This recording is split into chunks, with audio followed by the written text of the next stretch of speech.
Eric Couillard vient du Michigan aux États-Unis. Il a commencé le kung-fu au lycée et il est rapidement devenu accro. Pourtant, contrairement à de nombreux pratiquants d'arts martiaux qui rêvent de devenir imbattables, lui a une motivation différente et plus terre à terre.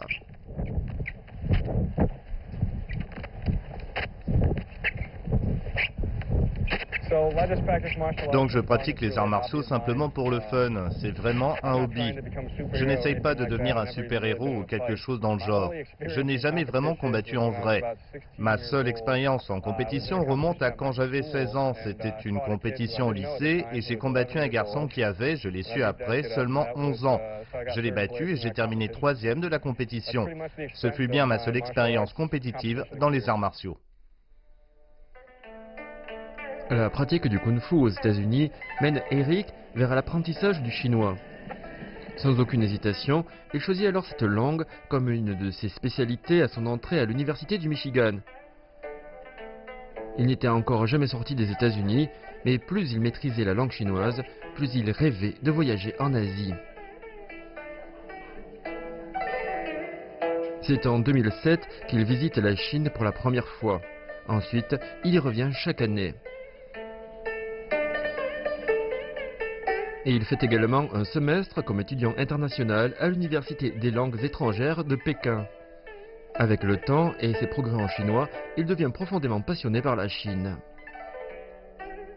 J'aime la Chine parce que c'est très différent de ce que je connaissais. J'aime les choses différentes car je pense que plus quelque chose est différent de moi, plus je peux apprendre d'elle.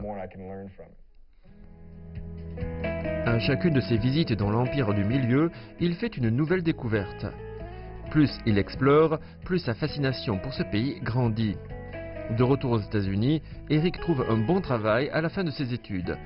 Mais en 2013, il décide de le quitter pour venir vivre en Chine. Trouver un travail à Google est assez difficile, en tout cas c'est comme ça aux États-Unis. Donc quand j'ai eu cet emploi à Google, je me suis dit bon, j'ai fait quelque chose d'assez difficile. Qu'est-ce que je pourrais faire d'autre qui soit aussi assez difficile et en même temps qui soit excellent pour moi? J'ai réfléchi et j'ai pensé bon, j'aime la Chine. J'aime le kung-fu et j'aime beaucoup les films. Peut-être devrais-je aller en Chine pour essayer de devenir une star de films de kung-fu. Donc ce lieu se nomme l'Association du Point Fou. Quand j'ai emménagé à Beijing, au début je venais tout le temps m'entraîner ici à différents styles d'arts martiaux et toutes ces choses si importantes dans ma vie à Beijing. Allons-y.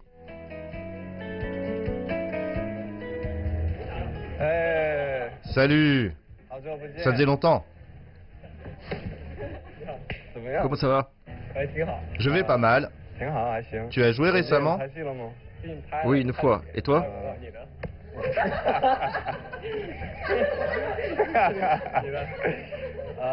Oui, j'ai joué dans une publicité. Je vais poser mes affaires. Et ça faisait longtemps. Dans son apprentissage des arts martiaux, Eric s'est fait beaucoup d'amis, de Chine et d'ailleurs. Il a également fait la rencontre d'un certain Zhao Dilong, qui est devenu un personnage important dans sa vie.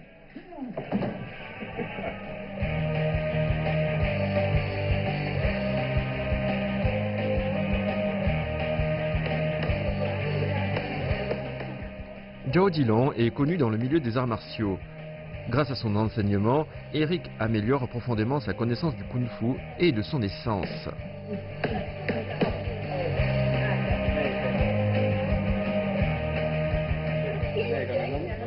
Pouvez-vous m'apprendre à frapper du poing avec plus de puissance?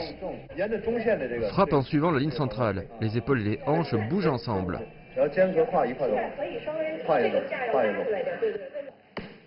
Oui, c'est bien, vas-y. Peu après avoir rencontré Zhao, Eric décide d'essayer de devenir son disciple.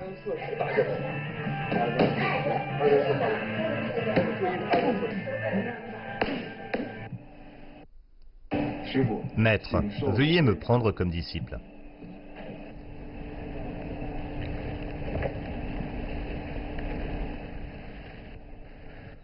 À partir d'aujourd'hui, tu es successeur de Nei Jiatuan et disciple de 32e génération de Shaolin. Ton nom bouddhiste s'appelle Xin Kong. J'espère que tu apprendras durement et que tu seras un homme bon. Je ferai tout pour réaliser les instructions de mon maître. Pour ceux qui ont déjà vu pas mal de films de kung-fu, vous devez savoir que de devenir disciple d'un maître de kung-fu n'est pas une mince affaire. Pour mon maître, M. Zhao, l'une de ses exigences était que je tienne cette position qu'on appelle Jianzhuang en chinois, ou la posture de l'arbre en français. J'ai été capable de la tenir 30 minutes environ et c'est un des fondamentaux des styles internes des arts martiaux. Tu dois former un cercle avec tes épaules et tes bras, comme si tu enlaçais un gros ballon. Place tes doigts comme si tu tenais un verre. Imao est le premier disciple étranger que j'ai accepté après mon retour en Chine. Il aime beaucoup la culture chinoise, il est intelligent et il apprend vite et travaille dur. Je le considère comme quelqu'un de droit, donc j'ai décidé de lui enseigner des choses profondes du kung-fu traditionnel.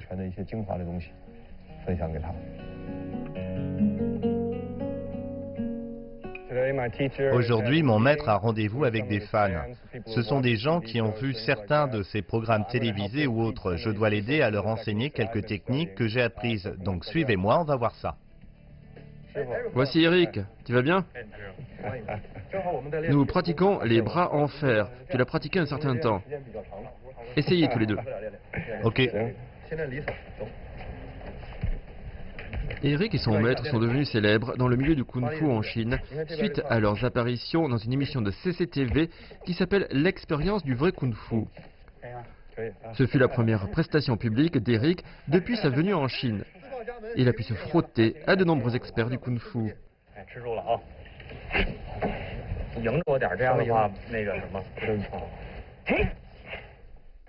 C'est en regardant l'émission L'expérience du vrai kung-fu que j'ai connu Eric. Aujourd'hui, j'ai la chance de le rencontrer et me mesurer à lui. Je trouve qu'il a de bonnes bases en kung-fu et qu'il a une profonde compréhension des arts martiaux chinois traditionnels.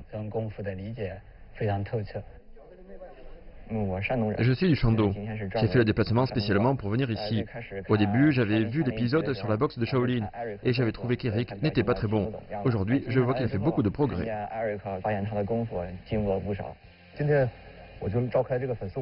Nous sommes réunis aujourd'hui pour partager ce qu'Eric et moi avons appris des différentes écoles présentées dans l'émission télévisée.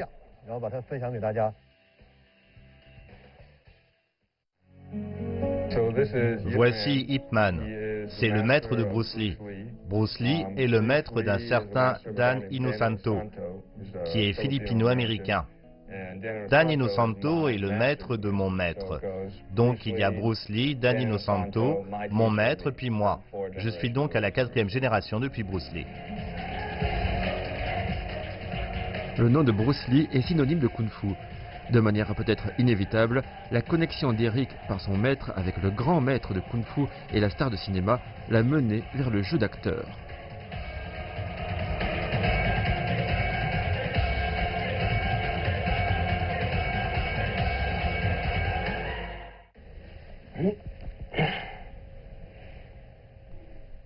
Grâce à son bon niveau de chinois et ses compétences en kung-fu, Eric se voit rapidement offrir des rôles dans des films.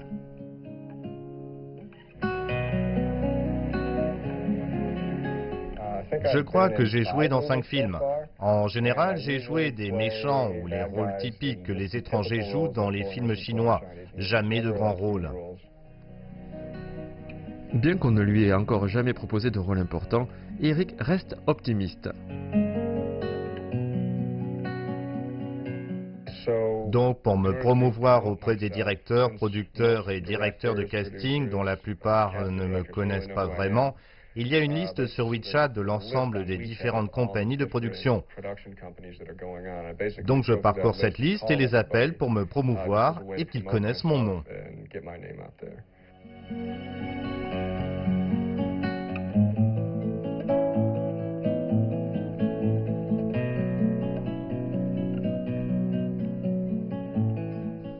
Bonjour, Monsieur Li, Monsieur Zhang, Monsieur Sun. Bonjour, je m'appelle Eric, je suis un acteur américain.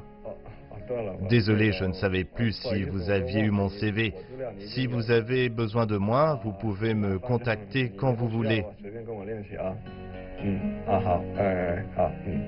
Au revoir. Donc j'appelle tellement de personnes sur cette liste que je ne me rappelle pas vraiment à qui j'ai déjà parlé ou non. Donc il m'arrive d'appeler 2 fois la même personne et je passe un peu pour un idiot, mais j'ai pas le choix. Il y a un mot en chinois qui se dit Beipiao. Je me considère comme une personne de cette catégorie de la population.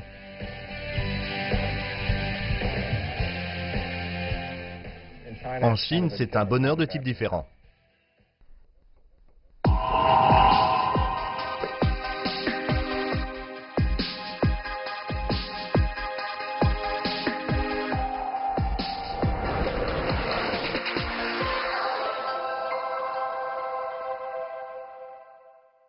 Et il y a un mot en chinois qui se dit Beipiao.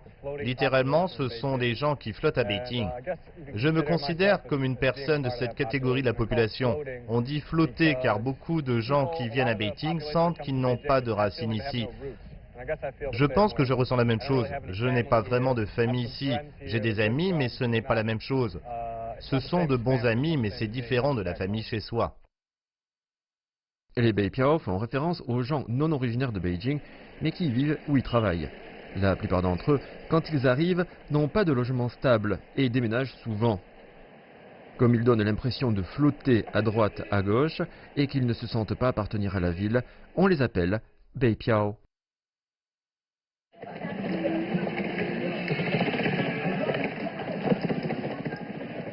Beaucoup des amis d'Eric sont également de jeunes Beipiao.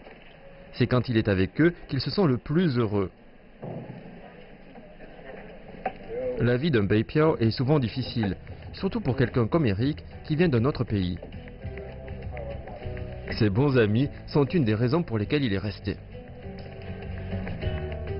Salut.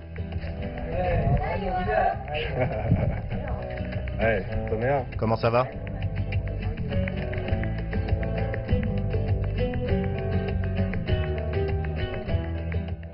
Quand il ne se sent pas très bien ou qu'il est un peu abattu, les moments avec ses amis lui permettent toujours d'aller mieux.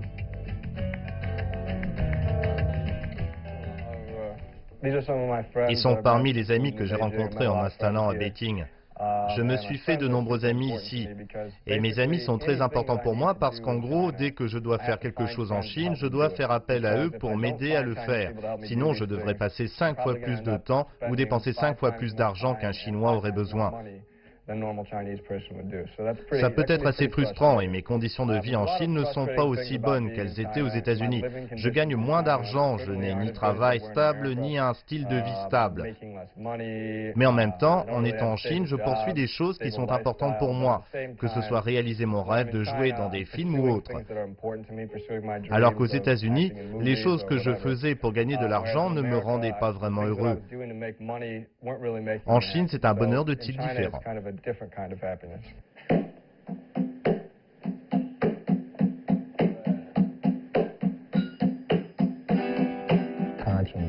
Ce n'est pas simple pour lui. Il est venu seul de l'Occident pour gagner de l'argent de la façon dont il le veut.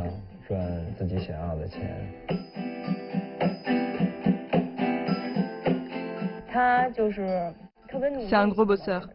Il pratique le kung-fu tous les jours. Il est très discipliné.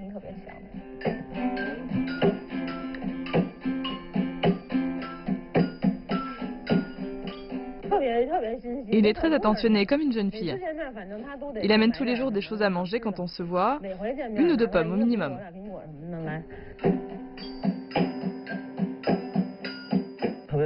Eric est très poli et honnête. Il respecte la culture chinoise. Nous voulons l'aider à apprendre plus sur notre culture. Les cultures et les arts ont des choses en commun.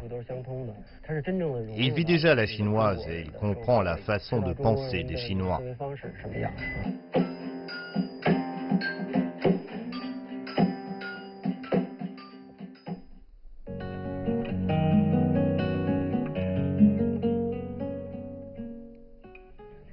Dans son processus d'apprentissage du Kung-Fu avec Maître Zhao, Eric étudie également différents aspects de la culture chinoise traditionnelle.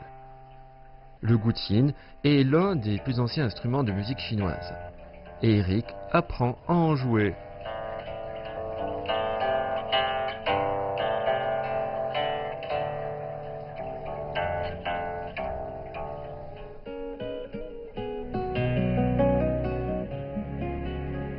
Mais une expérience encore plus inoubliable aura été l'étrange sensation provoquée par une aiguille.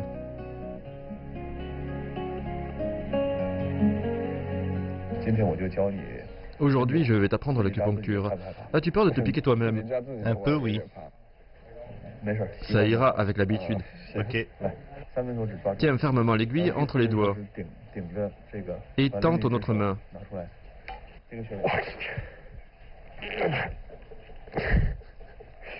Ça fait mal. La douleur te permet de te souvenir de la position du point d'acupuncture. Au milieu de cet os, tu piques dans cette direction. 1, 2, 3, hop. Trouve le bon point. C'est ici? Baisse un peu ce doigt. Bien. 1, 2, 3. Pousse l'aiguille dedans. 1, 2, 3. Ça fait mal? Pas tellement. Tourne l'aiguille en appuyant. Ressens-tu la sensation Zhang? Qu'est-ce que ça veut dire, Jean? Tu vas le sentir tout de suite. C'est une sensation bizarre. C'est ça. Tourne doucement l'aiguille à mesure que tu la retires.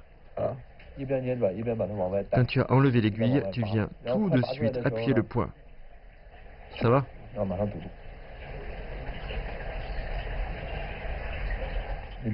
Tourne doucement l'aiguille à mesure que tu la retires. Ça va? Oui, ça va. Donc je viens de me piquer moi-même avec une aiguille et ça fait assez bizarre. Ça ne fait pas vraiment mal. C'est comme si je sentais que les muscles de ma paume étaient tendus. Je ne sais pas, c'était une sensation assez étrange. Mais ça ne faisait pas très mal, sauf peut-être quand je tournais l'aiguille. Mais oui, c'est une sensation assez particulière et encore plus car je me suis piqué moi-même. Je n'avais jamais fait ça avant. Sous l'enseignement varié de Maître Zhao, Eric n'a pas seulement amélioré son kung-fu, mais il a également étoffé sa compréhension de la culture traditionnelle chinoise.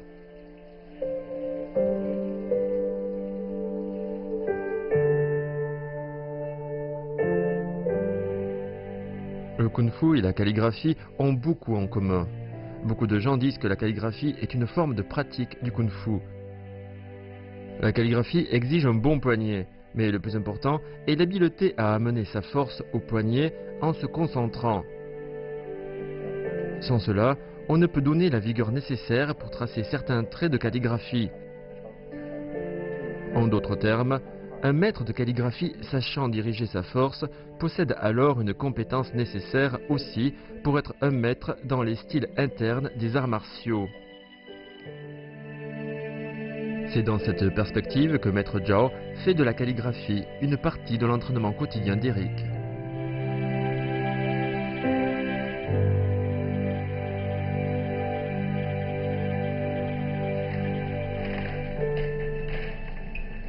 Donc voici ma première calligraphie, c'était assez marrant, je pense que je vais commencer à pratiquer par moi-même.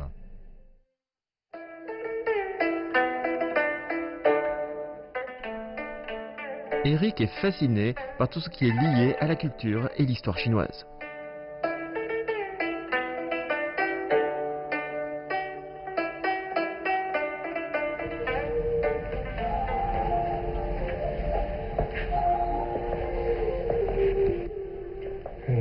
Bonjour.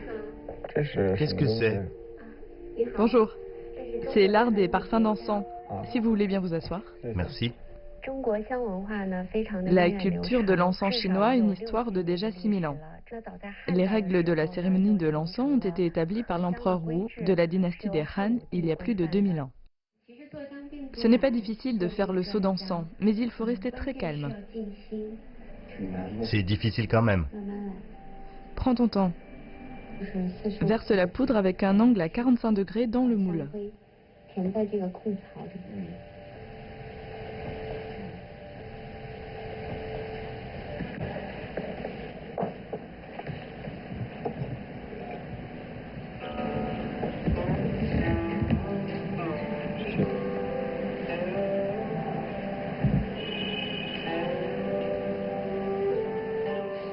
c'est amusant. Donc c'est ma première expérience de la cérémonie de l'encens. C'est cool, je n'avais jamais fait ce genre d'activité. C'est intéressant, c'est comme une chose secrète chinoise. C'est assez relaxant et ça sent vraiment bon. C'était sympa.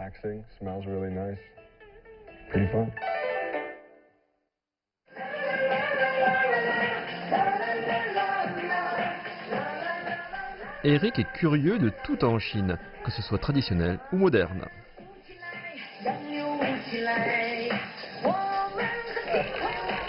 Bonjour. Bonjour, viens danser avec nous. En fait, la première fois que je suis venu en Chine, j'ai découvert cette danse de groupe en plein air. Je trouve ça très divertissant. J'ai envie d'essayer. Ces danses de groupe en plein air sont un phénomène très chinois dans lequel de nombreuses personnes se réunissent dans des espaces publics. Ils dansent pour faire de l'exercice. Donc ces gens font ce qu'on appelle en chinois du guangchangwu, qui signifie danse de groupe en plein air. Je trouve que c'est très intéressant. La première fois que je suis venu en Chine, c'est quelque chose qui m'a énormément attiré. Je pense que c'est bien, parce qu'aux États-Unis, la plupart des retraités, et notamment les femmes, ne sortent pas pour faire de l'exercice comme ça, surtout par un temps pareil. Donc je pense que c'est bien pour se retrouver, s'amuser, faire de l'exercice. Tu nous apprends la danse de chez toi? Ok. D'accord les filles? Ouais! Voici un mouvement de base. C'est le plus simple, regardez.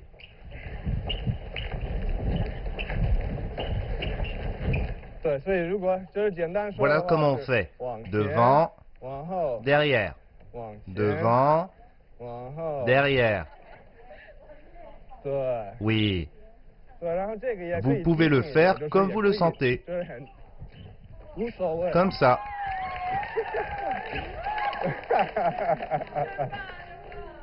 Allez-y, faites-moi voir, je vous aide.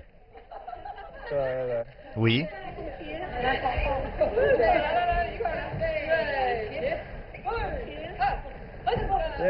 Oui, oui. C'est ça. Au départ à la retraite, on commençait à voir notre santé se dégrader. Maintenant, nous nous réunissons et dansons après le dîner. Nous discutons, nous faisons de l'exercice et on se sent en meilleure forme. Je pensais que la danse de groupe en plein air était une réunion bruyante de personnes âgées. Mais en voyant le concours de danse de groupe de plein air organisé par le journal Beijing Community Daily de Beijing, j'ai changé mon opinion. Maintenant, je pense que c'est divertissant et bon pour la santé, donc parfois je m'y joins.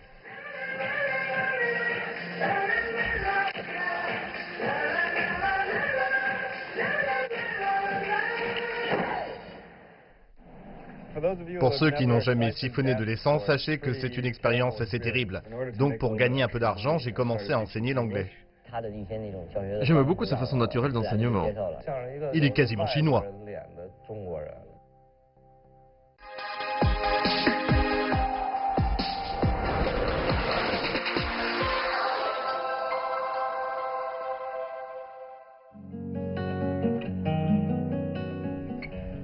Combien coûtent les poires? 6 yuan le livre. 6 yuan, hein? Je vais en prendre quelques-unes.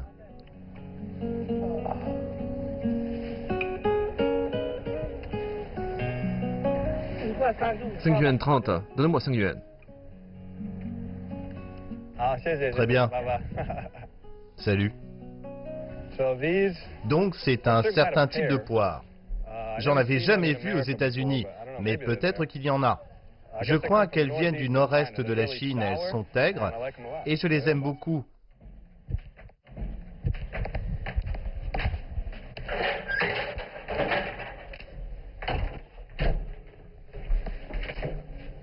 Nous voici, bienvenue dans mon appartement. C'est pas mal similaire à ce que j'avais aux États-Unis, c'est assez confortable, il y a quelques trucs qui ne sont pas bien. Le pire, c'est cette machine à laver. C'est vraiment une terrible machine et elle m'aura causé beaucoup de frustration. Parfois, le tuyau sort et mon appartement devient une vraie piscine. Donc oui, c'est une terrible machine. Parfois, je m'énerve contre elle. Il y a un enfoncement ici quand je lui avais mis un coup de pied. Comment dire? Je suis entré par Détroit. Donc pour gagner un peu plus d'argent, j'ai commencé à enseigner l'anglais. Beaucoup de gens à qui j'enseigne m'ont demandé de leur enseigner par WeChat. Donc j'ai commencé à enseigner l'anglais sur WeChat. Voici mon compte public WeChat. On peut y lire quelques articles que j'ai écrits.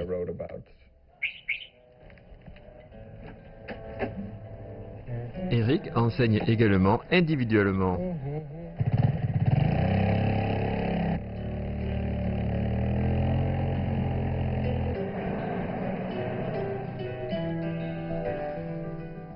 La mobilette d'occasion d'Eric est son principal moyen de transport à Beijing. Il l'utilise tellement qu'il est souvent en panne d'essence. S'il n'y a pas de station dans le coin, sa seule option est d'appeler un ami pour l'aider.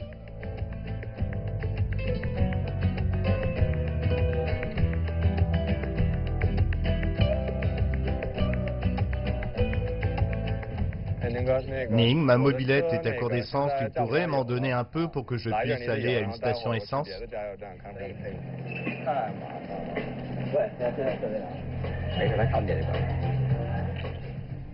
Ça vient, ça vient!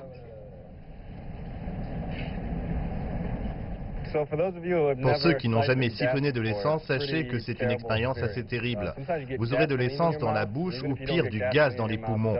Donc c'est quelque chose d'assez désagréable, mais parfois c'est le seul moyen d'obtenir de l'essence. Donc j'amène toujours ça avec moi.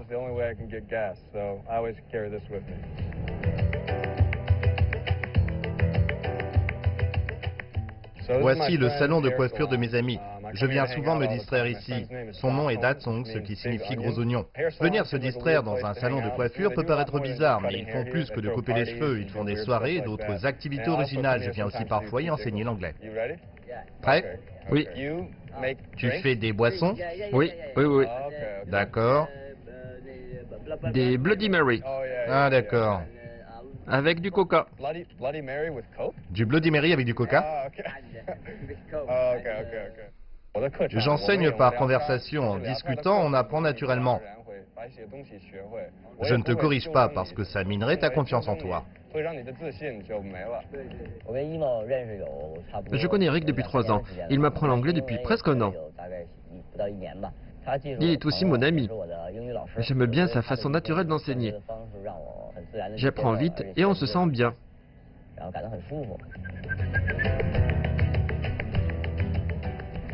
Salut Datsong. Salut Imao. C'est Datsong. Datsong fut le premier ami chinois que s'est fait Eric en s'installant à Beijing. Les deux hommes sont très proches et passent beaucoup de temps ensemble. Même quand Datsong est trop occupé pour lui parler, Eric apprécie toujours d'être en sa compagnie. Ça fait environ 2 ans que je connais Eric. On s'est connus à son arrivée à Beijing. Il est presque chinois.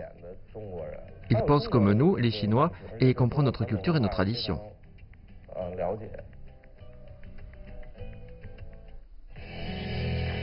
Ce n'est pas toujours facile de vivre à l'étranger. Pour Eric, penser à l'avenir peut parfois être frustrant. Je n'ai pas encore vraiment décidé si je reste en Chine ou si je rentre aux États-Unis. Je pense que je suis venu en Chine pour réaliser mon rêve de jouer dans des films de kung-fu. Je l'ai fait en partie et maintenant j'essaye de me décider pour savoir si je reste ici pour jouer dans des films ou bien si je rentre aux États-Unis et voir ce que je veux faire du reste de ma vie.